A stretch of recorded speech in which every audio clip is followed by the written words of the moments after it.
A pastor friend suggested we name our garbage can Spot. So when the sweet lady asked the kids how the food was, they would say, "It hit the spot." Laughter always made our lives fun and helped us get through stressful times. We need laughter in the good times and the bad. Laughter makes us feel good, releases pressure in a bad situation, gives us energy, and sometimes makes the most miserable situation bearable. In general, it provides us with a sense of well-being and a sense of community. Dr. Madan Kataria, the author of the book Laughter Yoga, said, "Children can laugh up to 400 times a day, but for adults, this frequency drops to barely 15 times a day." With all the stress our country and families have been through, it may even be less this year. In 1995 Dr. Kataria, a medical doctor from Mumbai, India, experimented with humorous therapeutic benefits by approaching strangers in a park in Mumbai. He then invented a series of breathing and relaxation exercises called laughter yoga that stimulate merriment for better health.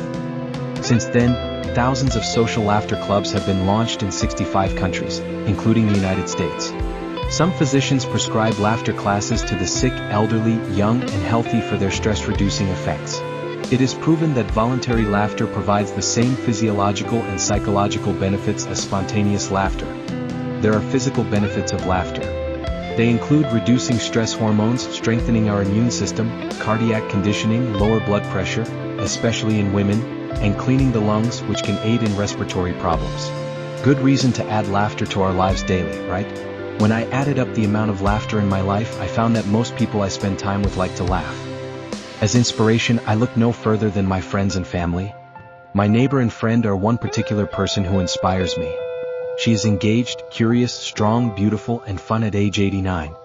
Precisely the kind of woman I'd love to be when I'm her age, should I have the good fortune to live that long. Listening to her share funny stories of stressful times in her life growing up during the Great Depression reminds me that every situation has a humorous side. Spending time with her reinforces the idea that we need a sense of humor to make it through the tough times in life and gives me new energy and hope for the future. My sisters, who were all older than me, inspired me similarly. They knew how to use laughter as a healing agent. When we got together, we talked about our life as children. There were sad and painful times for us, but we always managed to turn our shared stories and thoughts into laughter that brought tears to our eyes. Laughter doesn't mean you can't be serious or are insensitive to the bad things happening in the world around us. However, it can be the difference between a life of black and white and a life filled with color. Laughter may not add years to your life, but it will add life to your years. It's like a flower that blooms when it stretches toward the sun. A wise person realizes eating right and exercising is the best way to stay healthy, and it is an intelligent person who learns the importance of laughter in their life. If we need a prescription for laughter, it can be found in a book that has been around for a long time.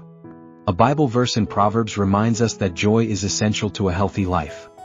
A merry heart is good like a medicine, but a broken spirit saps a person's strength. 1722, NLT. Laughing with our grandchildren is fun, and we do it often. Sometimes when our grandchildren get into trouble, we laugh and remind our children they did the same things when they were that age.